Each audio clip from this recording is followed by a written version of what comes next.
Medicine. Over years, Dr. Saxena has helped people with chronic health problems using latest advanced in complementary and integrative medicines which emphasize science-based natural therapies in place of surgery and prescription medications. With vast experience in the field of radiology, he had done extensive work in autism and vaccine safety. He is an author of a book dealing with cancer. Would love to hear Dr. Praveen Saxena. Over to you. Thanks Q and thanks OFI, Dr. Milisha and Jignasha. This is a quite normal thing. We always cannot say no wherever you are, whichever part of the country you are, and Miliband's call whenever it comes, we need to say yes, boss, because that's the kind of managerial skills she has got, and she was able to connect with every one of us. And I'll just give a brief what we started looking on things and all that. I'll start with what is the role of a doctor and how things are going to change. So, Rakesh, you don't have to record that. I'll just start with this one. As a doctor, you are sitting in a kind of thing. Then you will start singing. जब कोई बात बिगड़ जाए, जब कोई मुश्किल पड़ जाए, तुम देना साथ मेरा, वो मेरे doctor. That's what the patient is looking for. And अभी जो आने वाले आप लोगों के patients are going to be more complex.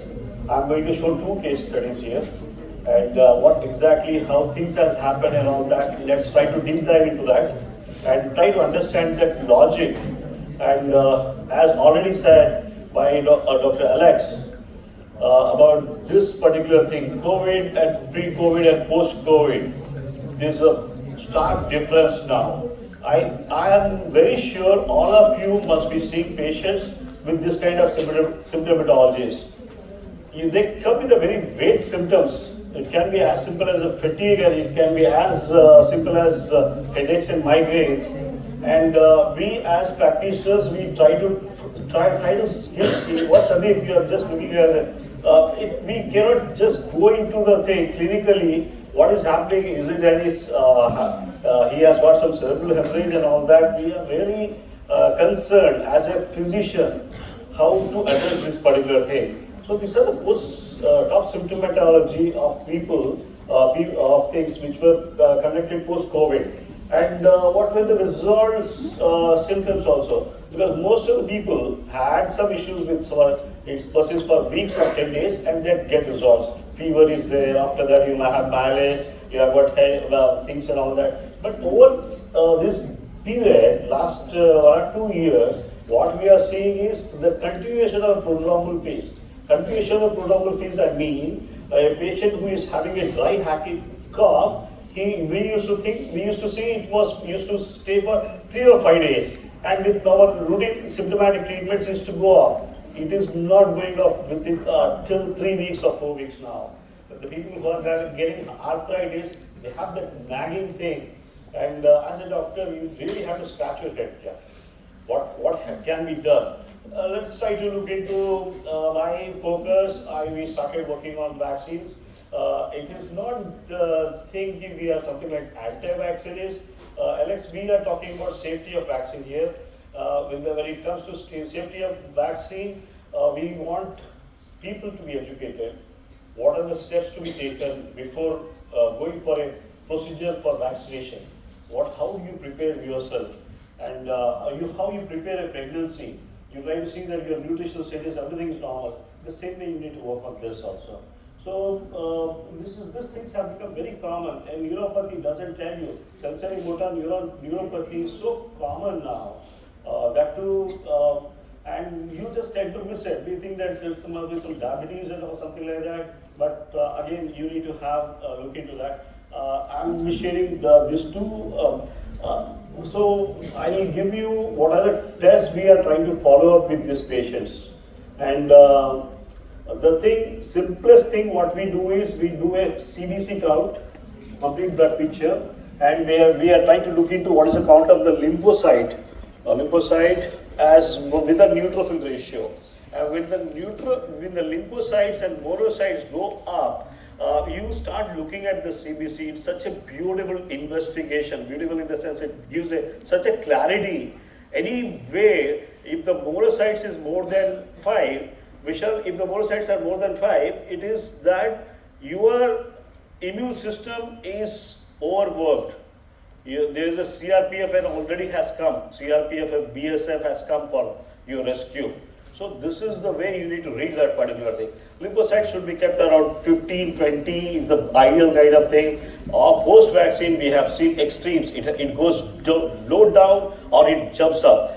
Majority after some 1 or 2 years or 3 years later also, most of the people are having lymphocytes which are around 40, which is not desirable. And so we can always go for some skin testing. There are some things, histamine test. Antibody test is one thing which we are really surprised when we talk about, Dr. Preeti was telling the other day, she was telling about her experience with Hashimoto's. I'm sure this is again a post-COVID phenomena where what happens is that we are seeing a consistent rising trends of that TPO and TG with asymptomatic patient. It is not, I'm talking about symptomatic patient here. So this is how I try to depend more on CRP. I try to work on some D-dimer, ferritin levels and all that. And the other thing I try to do is, it's a very simple old stupid test which is called dark field microscopy. And we happen to look into how the blood RBCs, they are coalesced. There is this particular thing, we can always look in that particular thing. So in cases where there is a D-dimer also is not high, we can get that particular thing. So these are the studies which were done. This all peer-related reviewed studies, and most of the things which helped was vitamin D, oral steroids, nattokinase, and magnesium.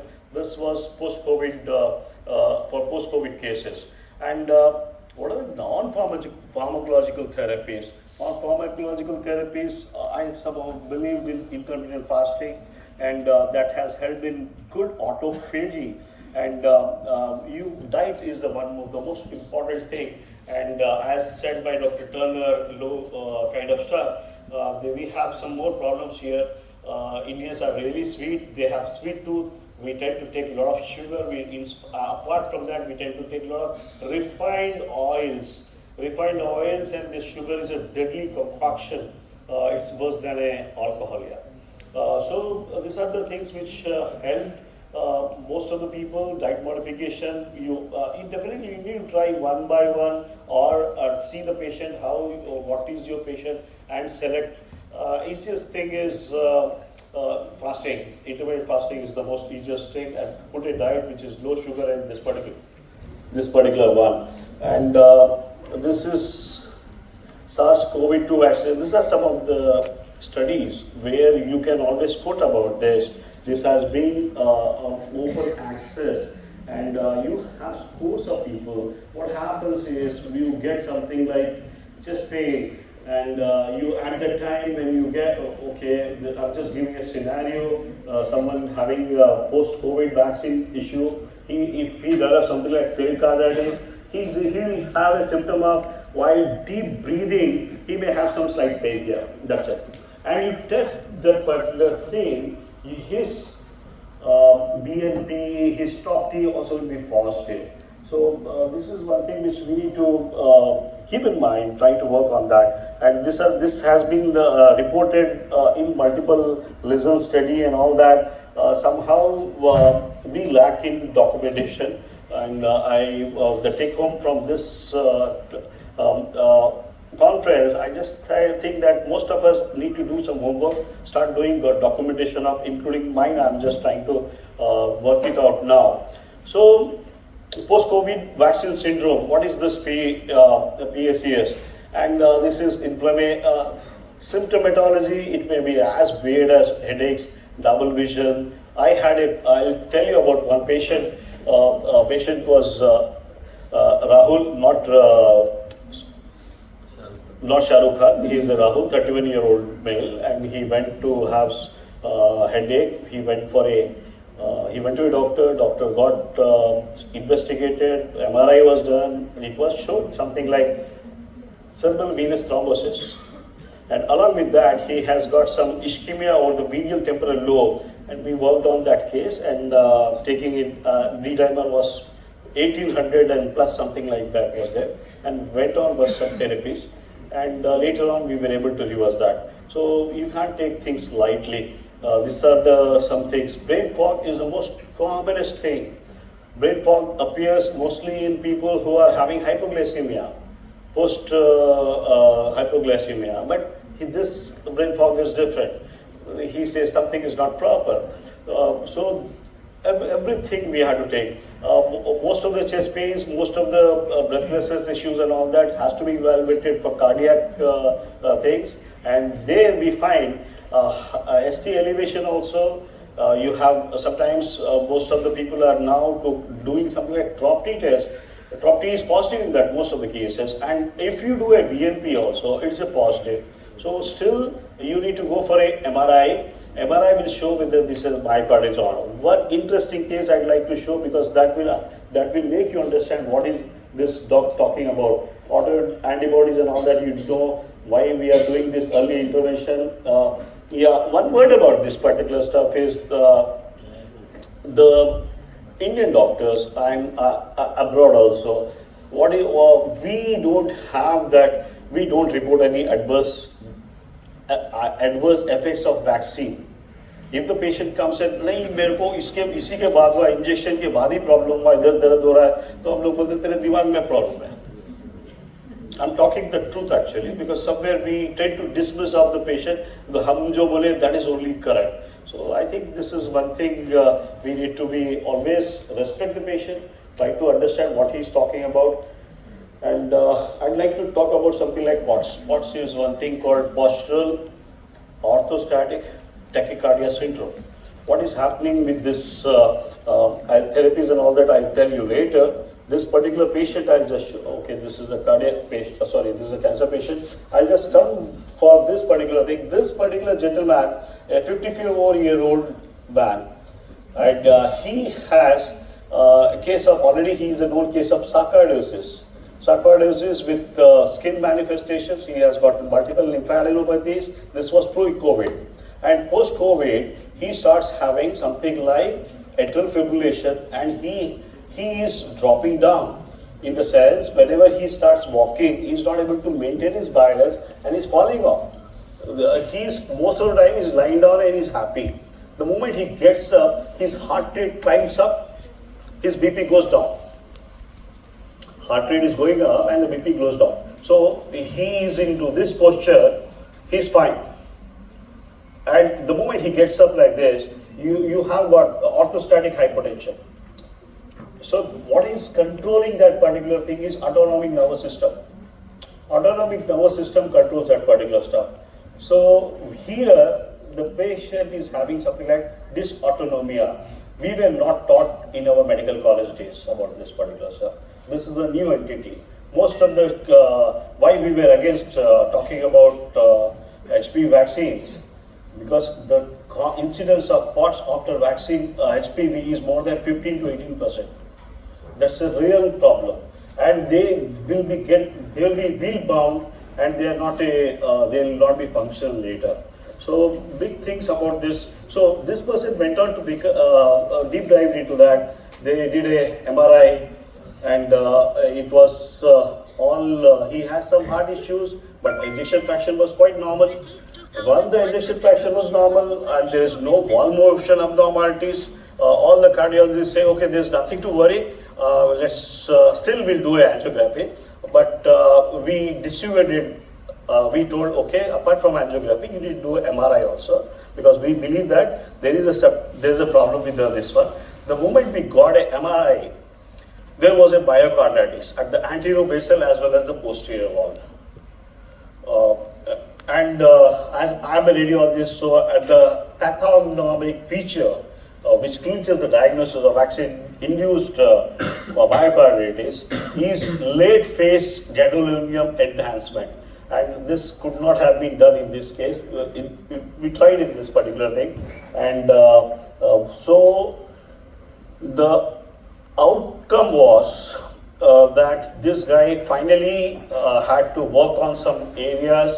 When dysautonomia, I'll just give you a brief picture what we try to work it out. It's your adrenal issue, it's something here also. And this particular person, we started giving him high salt diet. We encourage him to take good water. We encourage him to take a lot of stockings. Once the stockings are there, the blood pressure, there is a pooling of blood which happens in the leg.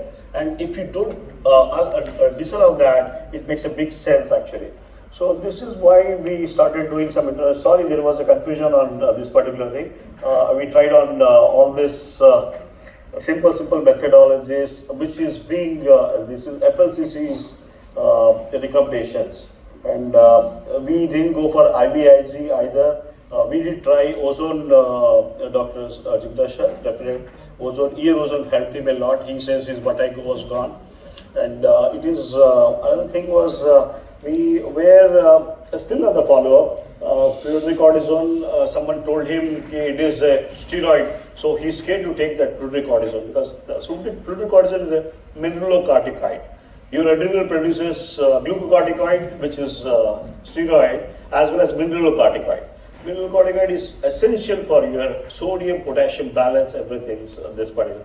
So things are still there, but when we tell this person, okay, you might have got vaccine reaction, he says it's not possible. So, but I'm telling you, keep your eyes open for this particular thing, because what you see, it may not either lick nahi aayega. There is a sudden shift in the case. Definitely, there has to be something. I have a doctor's case also, and this particular gentleman is my good friend. And all of a sudden, he was given it. He had breathlessness. Investigated. He got some pleural fluid was there in the pleural effusion was there. Pleural effusion was tapped, and they were able to see positive malignant cells.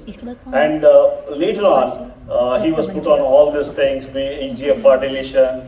And what I want to put you is that if this P53, oncogene P53, is a productive oncogene, and wherever you see mutant P53, mutant P53 is because of one and the only stupid reason is your vaccine.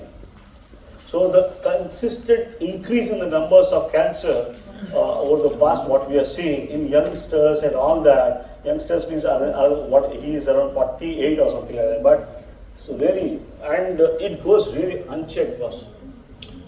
He presented with suddenly with skeletal metastasis and all that. Everything is done. What we are trying to find out on that particular basis, P53 mutant oncogene, we believe this is something. Putting a simple thing like ivermectin is helping him out. Doing something like stupid hyperbaric oxygen is helping him out. Doing that far infrared sauna, his pains are better. He's okay, but still they are going for a targeted thing also. But managing is not that easy. It is a kind of it's a challenge, and it's exhaustive for you also. So this was a follow-up case. Yeah. I think I have got 2 more minutes, but I'd like to close the thing with one case which we were, Dr. Sudha also knows about this case. We were involved in this particular case. A 18-year-old girl presents with a low platelet count. 18-year-old girl. She has some kind of small issues, but all of a sudden, she had some fever. After that, 3 days after, she started having intense headache. And with the headache was so intense, she was having a throbbing pain. She could not sleep also. So it went to a corporate hospital, and we decided to go for a MRI something correctly, because she had some features and all that. There was some CNS thing. This girl, when MRI was done, because of the shaking movement, she started having the fits. We couldn't do the MRI. Then later CT scan was done, and this girl is she was having cerebral sinus thrombosis along with cerebral hemorrhage. Cerebral hemorrhage as well as cerebellar hemorrhage was there, and it was taken up best neurophysicians and neurosurgeons dealt in Hyderabad city for this case. The surgery was performed, everything was done properly, but this child, there were small telltale lesions when we go back previously. She did present something with the pain, numbness and pain in the fingers. And what I had, we noticed, the parents noticed was that fingertips were slightly black, the tips were something hemorrhagic, something was there. That was the only indication. And later on, we proved out to be D-dimer was skyrocketing. And 1 week before, there was a history of Covishield injection. 1 week before. So the parents kept telling, there is something related with this because this girl is so vivacious. She is about to go to US to pursue her master's this one, and she's like this. She's in a kind of, she was in the ICU, and we lost the case. She, but still none of our doctors, they agreed this is because of vaccine. The parents, they started, they had their own ideas. They wanted to see the child living in some other organs, so they placed donation of organs. You have got a, this was a committee from Nizam's, and this is the report which was given by Nizam's people on this particular vaccine-induced. This case was the first ever case of vaccine-induced thrombocytopenic thrombosis. It was proved beyond doubt on, had they have not gone for organ donation, this thing would not have come out. And we know about the thing as said, and still we don't need any more evidences. The way things are happening, I'm not very sure why today doctors are only talking about bacterial contamination when we, all the world, there is a literature, Guillain-Barré syndrome is because of vaccine induced. There has to be, this is a demyelination. It cannot happen with any stupid bacteria or something like that. So I think we are living in a tough time. I think I started with a song, but I cannot end with a song because this thing has become very serious, right? But we are, as doctors, we are facing this kind of things. We are not going to face that, oh, okay, pain hai, chalta hai, nahi. We have to still look into all the details and all that. And the people who are very well settled, autoimmune issues, the case of the sarcoidosis, which was very well settled, he was not having any problem. Suddenly you give a thing and it, this is called turbo cancers, and this is rise in autoimmune diseases, rise in autism, rise in juvenile diabetes. Juvenile diabetes have just gone up. So all thanks to the stupid vaccine. So we need to do some measures. What we need to do some measures? 2 minutes, 1 minute last. So what we need to do is follow with the diet, try to work on the other stuff, do something, try to find some angels like Billy and Dr. Rajeshwari Butch, work on something like ozone, try to work on high-dose vitamin C, give lot of polyphenols and all that. Luckily we are in India, what we take, Rasam also has got very good things. And Leroy can always tell about what are the properties of that Rasam and all that, because that has to be the way forward. And the number 2 part, we cannot wait for someone, a celebrity, singing and dancing and falling dead. We have to see, it is our responsibility of physicians to have all our patients checked with a minimum of HSCRP or lymphocyte count every 3 months. Because already the thing is done. See that if that is low, you are telling something, Sudha, if you are keeping that in bay, if you are trying to keep that things low, you are not going to get into problems. Because we have seen yesterday how Dr. Preeti was pulling something and everything falls into kind of thing. Okay, I think I can just take some questions. I think, thanks, sir. Done. Thank you. Thank you. Sure. Now I would like to request Dr. Lambadore to please come up on stage and felicitate Dr. Praveen Saxena. Time पे अगर मुश्किल है, time पे 21 minutes लिया.